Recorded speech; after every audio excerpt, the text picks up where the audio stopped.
네, 안녕하세요. 한동대학교 전산전자공학부 이원영 교수입니다.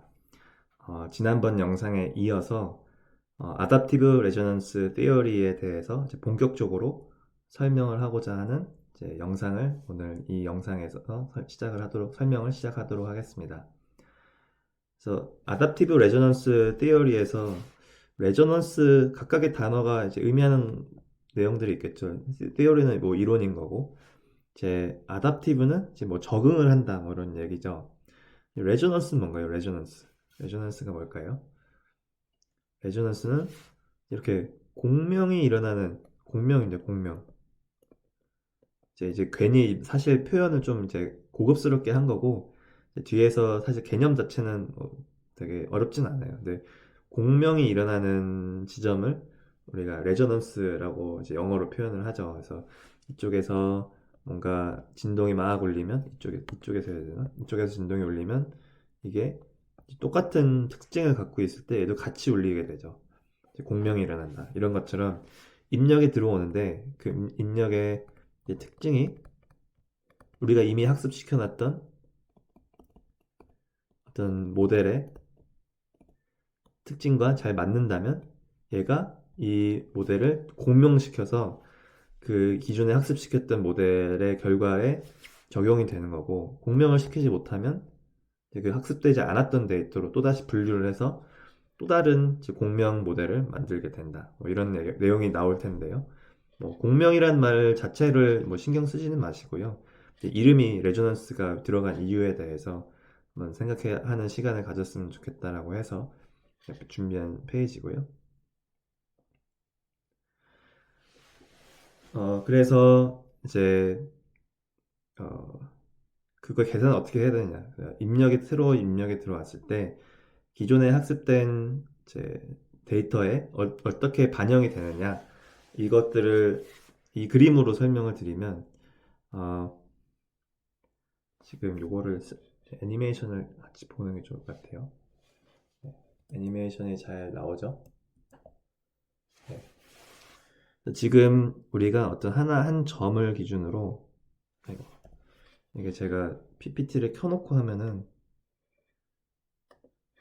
가끔 필기하는 게 튀더라고요. 그래서 애니메이션을 끄고 했는데, 예, 설명을 할게요. 이게 입력입니다. 이게 입력. 그리고 얘가 기존에 학습되어 있던, 이렇게 튀는 문제가 있어요.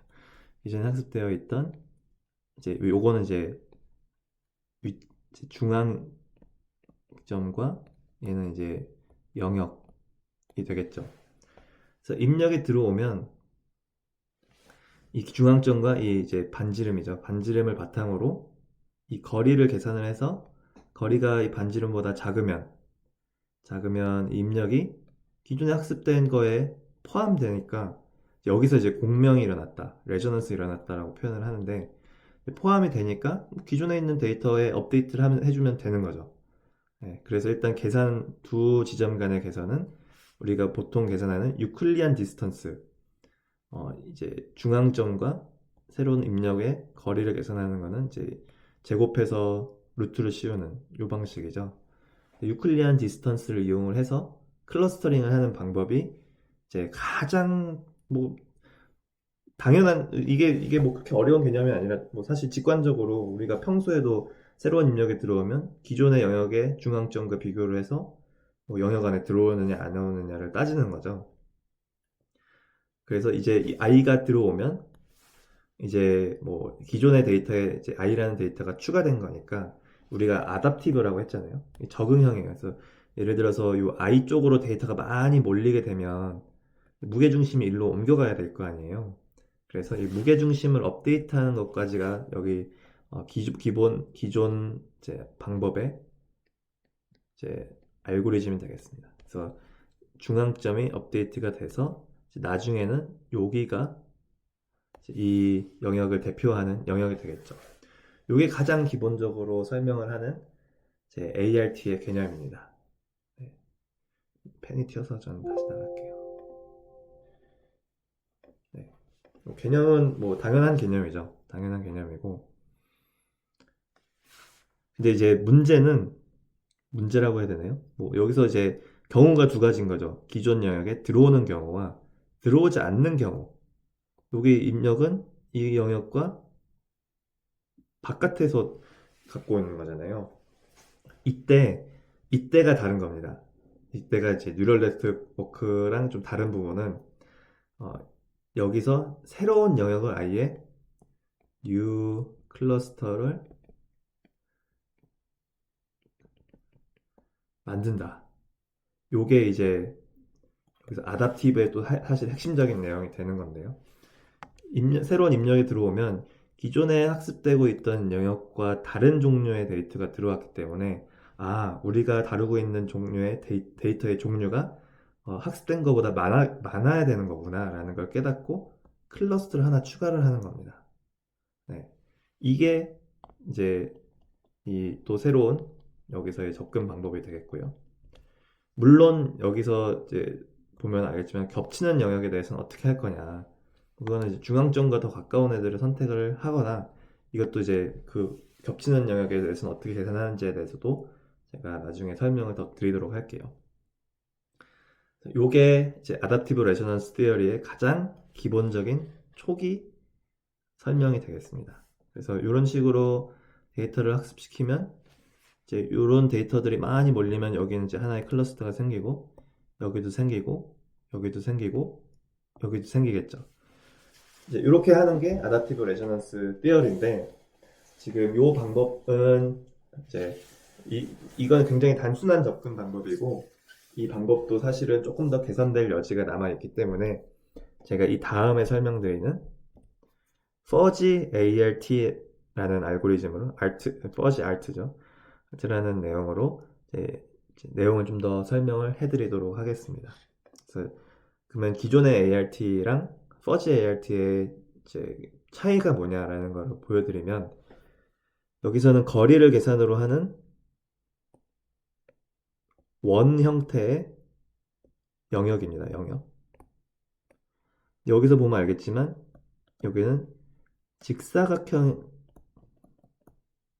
형태의 영역이에요. 그래서 원과 직사각형은 뭐 모양이 다르지만 특징도 조금 다른데요. 원은 모양이 항상 동일해요. 이 반지름이 고정되어 있다. 이 원의 크기라는 거를 계산을 할 때 얘가 이제 타원형이 아니기 때문에 이 크기는 항상 동일해요. 뭐 이제 중심점이 이동을 할 수는 있지만 직사각형의 경우는 같은 넓이더라도 이게 이런 모양이 될 수 있고 이런 모양이 될 수 있죠. 그래서 직사각형 형태를 쓰면은 일단은 굉장히 자유로운 모양을 이제 우리가 뭐 나름 자유로운 모양을 만들어서 원 형태보다는 비교적 효과적인 모양을 우리가 영역으로 만들 수가 있고요.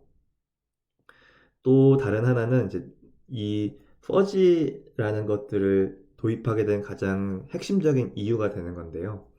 원 계산에서는 이런 계산을 했어야 됐잖아요. 아까 x 빼기 y의 제곱을 이제 썸해서 루트를 씌운다. 이 제곱 계산이라는 거를 해야 되는데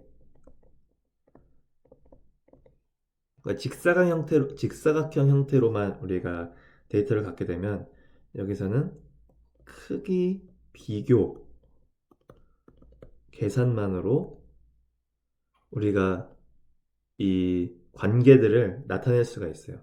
그 비교라는 거는 이제 뭐 A가 B보다 크냐, 작냐, 뭐 이런 것들에 대한 비교고 여기서는 제곱 계산을 해야 된다. 그게 가장 큰 핵심적인 차이예요. 그래서 이 비교 계산은 이제 우리가 퍼지, 왜 퍼지라고 썼는지는 뭐 나중에 보면은 뭐 크게 뭐, 뭐 비교 계산이라고 뭐 그냥 하기에는 퍼지라고 부르는 게 좀 더 멋있잖아요. 네. 저는 그렇게 생각을 하는데 뭐 퍼지 계산이 사실은 비교 계산이기 때문에 퍼지 계산이라고 이제 그냥 얘기를 계속 할게요. 그래서 요 차이가 두 방법의 이제 기본 ART, 이제 퍼지 ART, 네, 이 차이가 되겠습니다. 그래서 퍼지 ART를 그러면 이제 어떻게 계산하느냐 그거를 설명을 좀 더 드리도록 할게요. 근데 기본적인 개념은 또 동일해요. 입력이 들어왔을 때 입력이 어떤 공간을 레저넌스를 일으키느냐 안 일으키느냐 바탕으로 이제 이 퍼지 알트 맵도 퍼지 알트도 계산이 동일하게 개념 컨셉은 동일하고 계산은 조금 이제 다르긴 할 겁니다.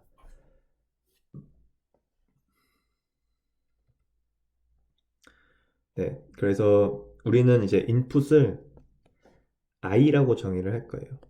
물론 이제 x라고 한 번 더 정의를 할 텐데 이제 입력이 i라고 하고 영역이 있으면 r이라고 이제 생각을 하시면 돼요. 우리한테 필요한 거는 입력이고 입력 i는 당연히 고차원 여러 개의 차원이 존재할 수 있기 때문에 벡터입니다. 벡터. 그리고 이 영역을 나중에 어떤 식으로 표현할지도 살펴볼게요. 그래서 뭐 입력이 여기는 이제 이 영역 밖에 있는 경우고 영역 안에 있지만 두 개 겹쳐 있는 경우도 있을 수 있고 여러 가지 경우들이 있을 수 있겠죠. 그 다음에 우리가 하는 일은 새로운 입력 x를 정의합니다. x는 뭐냐면 입력 i가 벡터였죠. 벡터고 거기에다가 벡터의 컴플리멘트가 뭐죠? 컴플리멘트는 1 벡터에서 i를 뺀 겁니다. 예를 들면은 이제 i는 일단 기본적으로 0에서 1 범위를 갖는 애들이에요. 그래서 얘가 0.1, 0.5, 0.7 뭐 이런 벡터였다고 한다면 컴플리멘트 i는 1 벡터 빼기 i. 벡터는 제가 여기 손글씨에서는 굵게 표시를 할 수 없기 때문에 위에 화살표로 이렇게 추가해 놓을게요. 이거는 1,1,1에서 0.1, 0.5, 0.7을 빼서 이게 0.95, 0.5, 0.3 요게 컴플리멘트 벡터입니다. 뭔지 아시겠죠? 그래서 i 컴플리멘트랑 합쳐놓은 게 x가 되는 겁니다. 그래서 x는 i랑 i의 컴플리멘트 벡터를 합쳐놔서 0.1, 0.5, 0.7, 0.9, 0.5, 0.3 요게 x 벡터인 겁니다. 이렇게 엘리멘트끼리 다 찢어서 이해하기보다는 이런 형태로 그냥 이해하고 있는 게 더 나중에 개념적으로는 접근하기가 쉬울 거예요. 그래서 우리가 i 대신에 x라는 걸 이렇게 정의해서 쓸 거고요. x를 이런 식으로 정의해 놓으면 이제 요거를 이제 원놈이라고 앱솔루트처럼 표현했는데 여기서 우리는 이제 원놈이라고 해서 그냥 엘리멘트들을 다 그냥 더한 거라고 생각하시면 돼요. 더한 거라고 생각하시면 지금 이 i라는 거에 이제 엘리멘트가 3개면 이거는 3차원이거든요. 이 차원을 m이라고 했을 때 여기 m이 3인 셈입니다. 그래서 여기 엘리멘트 개수가 m이라고 해서 여기 정의가 되어 있죠. 그러면 이 엘리멘트들을 다 더하면 무슨 값이 되느냐? i랑 i의 컴플리멘트가 동시에 존재하기 때문에 얘랑 더하면 1, 얘랑 더하면 1, 얘랑 더하면 1이 돼서 다 하면 m이 돼요. 네, 이런 특징이 있습니다. 그래서 x를 왜 쓰느냐? 이거는 이제 뒤에서 아마 더 설명을 하면 더 명확하게 이해가 될 텐데 실제로 들어오는 입력은 i이고요. m개의 엘리멘트를 갖는. 근데 우리가 그 다음에 좀 변형을 해서 쓰는 입력은 x라고 이해를 하시면 되겠습니다. 여기서 그래서 과정을 간단하게 설명을 해놨는데 입력에 들어오면 컴플리멘트 코딩으로 입력 i가 들어오면 x를 만들고 그다음에 그런 다음 계산들을 이제 설명을 해드리도록 할게요. 필요하다면 제가 중간에 한번 끊고 갈게요.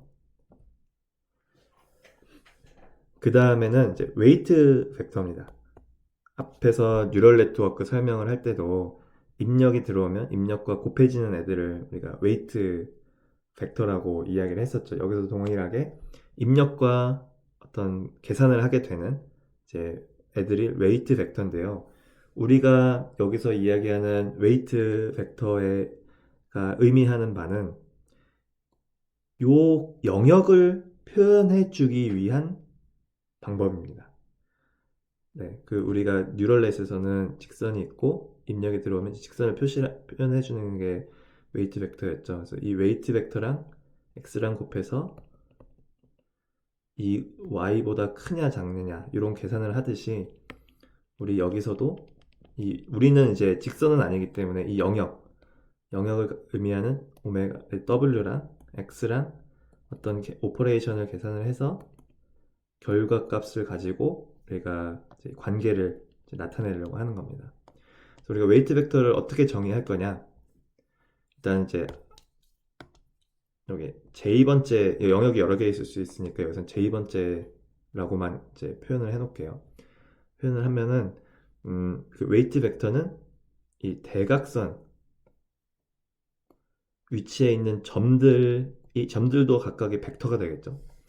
그래서 0이랑 제일 가까운 쪽에 있는 벡터를 j번째니까 j라는 서브스크립션을 넣고 1이랑 제일 가까운 애는 v라고 해서 v 서브스크립션 j라는 이제 두 개의 벡터를 우리가 알고 있으면 직사각형이니까 요 영역을 우리가 표현할 수 있게 되는 거죠. 이 두 점만 알고 있으면 이 직선을 우리가 이해를 할 수 있는 거예요. 이 직선의 모양을. 그래서 U랑 V를 우리가 이용을 해서 이 영역을 표현을 할 건데요.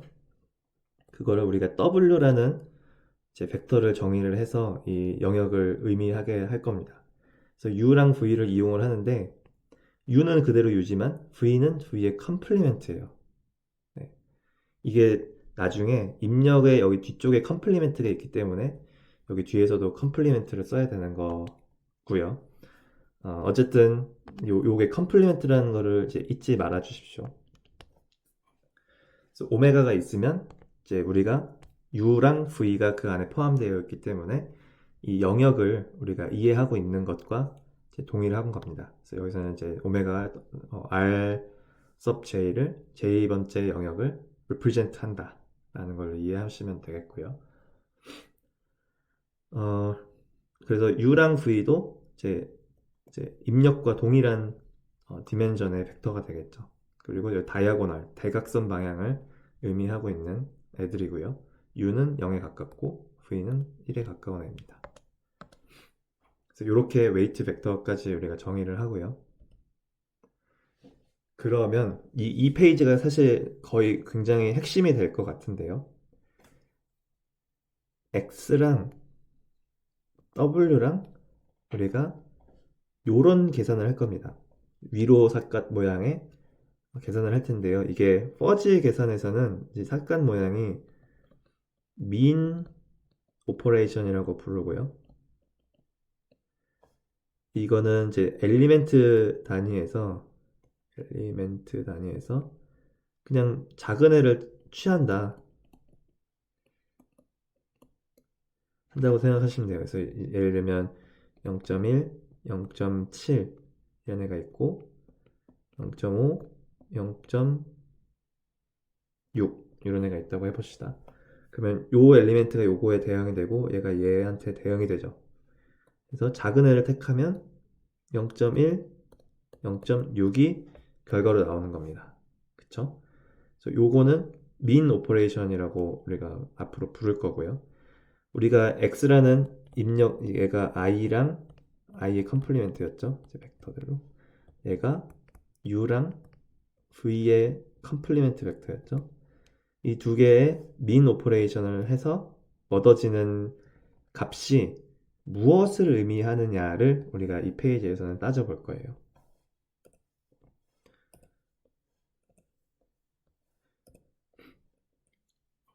일단 그래서 그 아까 x 괜히 지웠네. 지운 거 살리나? 네. 이 x가 갖고 있는 거랑 w가 갖고 있는 벡터들을 이렇게 표현할 수 있기 때문에 이거를 아까 엘리멘트 단위이긴 하지만 조금 이제 벡터로 좀 묶어서 따져보면은 요 계산은 곧 얘랑의 또 민 오퍼레이션을 하는 결과값이랑 얘랑 얘의 민 오퍼레이션을 한 결과값을 합쳐놓은 벡터이기도 한 겁니다. 네, 그렇죠. 여기까지는 이제 요거 관계를 잘 따져보면 따라오실 수 있을 거고요. 여기서 하나 더 재미있는 거는 요 두 계산은 컴플리멘트끼리의 미니멈 오퍼레이션 계산은 컴플리멘트 하기 전 두 벡터의 맥시멈 오퍼레이션의 컴플리멘터입니다. 무슨 말이냐면 이제 거꾸로 이렇게 뒤집어져 있는 애는 맥스 오퍼레이션이라고 해서 엘리멘트의 이제 큰 값을 취하는 건데요. 아까 예제를 다시 떠올려 볼까요? 이제 0.1, 0.7과 요거에 이제 컴플리멘트라고 합시다. 얘와 아까 예시가 0.5였죠? 0.5, 0.6이라고 다시 해볼까요? 이 두 벡터를 이제 계산을 해보면 그냥 계산을 따로 해볼게요. 0.9, 0.3과 0.5, 0.4의 미니 오퍼레이션이 되는 거고 답은 0.5와 0.3이 되겠죠. 네, 요걸로고 요걸로고. 근데 이제 이 결과 값이랑 동일하게 요 계산을 해볼게요.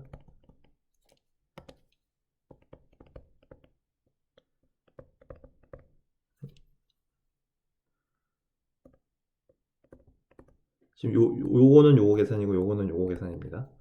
네, 이걸 해보면 0.5 큰 걸 취하는 거죠. 0.7을 취하고 그의 컴플리멘트니까 답은 0.5, 0.3이 되는 겁니다. 값이 같죠? 그러니까 컴플리멘트를 하고 미니 오퍼레이션 하는 거랑 컴플리멘트 하기 전에 맥스 오퍼레이션을 하고 컴플리멘트를 하는 거랑 답이 같다. 그 얘기를 하려는 겁니다. 그래서 지금 다시 요거를 요 모양 요 꼴을 따져보면은 요 모양이 다 또다시 어떤 어, A라는 벡터, B라는 벡터의 컴플리멘트 형태가 돼요. 이게 어떤 형태냐면은 웨이트 벡터의 형태랑 동일해. 웨이트 벡터가 U라는 벡터랑 V라는 벡터의 컴플리멘트였죠. 그러니까 결국 얘도 무언가 영역을 나타내는 벡터가 된다는 이야기입니다. 그러니까 지금 기존에 원래 W가 영역이기도 했죠. 네, 영역과 입력을 민 오퍼레이션을 했더니 새로운 영역을 나타내는 벡터가 됐다. 이런 이야기이고요. 그럼 그 새로운 영역이 의미하는 게 무엇이냐? 무엇이냐? 우리가 아까 영역에서 0과 가까운 점, 0과 먼 점을 우리가 두 개의 벡터, 여기서 이제 A가 되고 여기서는 B가 되겠죠. 두 개를 이제 영역을 나타내는 벡터로 쓴다고 했는데 얘가 지금 I랑 U 벡터의 민 오퍼레이션이고 얘가 이제 B가 I랑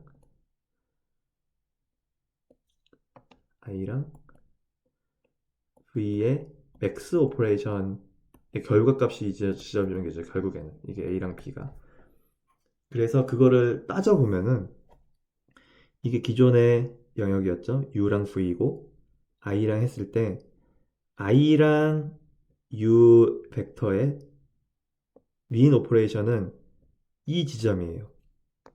각 엘리멘트가 0에 더 가까운 애들을 취하는 거기 때문에 요 지점이 I와 U의 민 오퍼레이션의 결과 위치가 되는 거고요. I랑 V의 맥스 오퍼레이션을 하면 1에 더 가까운 지점들이 택해지는 거기 때문에 요 지점이 I랑 V의 맥스 오퍼레이션의 결과값이 돼요. 그래서 이 두 지점을 바탕으로 영역을 우리가 다시 그려본다고 하면 결론이 뭐냐? 기존의 기존 영역과 새로운 입력, new input이죠. 를 모두 포함하는 영역이 된다. 가 되는 겁니다. 이 계산을 했더니 요거는 새로운 입력으로 이에 만들어진 거고 기존 영역을 대표하는 벡터인 거죠. 이 min 오퍼레이션 했더니 그 결과값이 새로운 영역이 나타나는데 그 새로운 영역은 기존 영역과 새 입력을 모두 포함하는 영역이 된다. 라는 걸로 보실 수가 있습니다. 그래서 입력이 i가 기존 영역 안에 포함되어 있었다고 하더라도 값은 똑같아요. 이 i랑 u의 min 오퍼레이션을 하면은 그 u는 그대로 u가 되고 v는 그대로 v가 돼서 그 영역이 그대로예요. 그 영역이 그대로라는 것도 기존 영역과 새로운 입력 어차피는 안쪽에 있었으니까 합친 것과 동일한 거죠. 요게 굉장히 재미있는 요 계산이 되겠습니다. 그래서 입력 i가 영역에 포함되는 위치로 들어오게 된다면 이 계산은 그대로 그냥 입력 그 영역의 변화가 없는 모양으로 되는 거고요. 만약에 영역이 밖에 있으면 이제 이 새롭게 계산되는 애는 얘보다 지금 여기서 이제 원놈 그러니까 모든 엘리멘트를 다 더한다고 했었죠. 원놈이 좀 작아진다고 표현을 했는데 왜 그러는지는 나중에 설명을 더 드리긴 하겠지만 이제 얘는 더 0에 가까워지기 때문에 이 전반부에 있는 엘리멘트들을 다 더하면 값이 더 작아지는 거고 얘는 또 1에 가까워지기 때문에 그 컴플리멘트를 다 더하면 얘는 또 이제 또 뒤집어 놓은 상태이기 때문에 더 걔도 작아지는 겁니다. 그래서 이제 원놈 값을 계산하다 보면 얘보다 얘가 작아진다라는 걸 이야기할 수 있는 것도 이제 수학적으로 따져볼 수가 있습니다.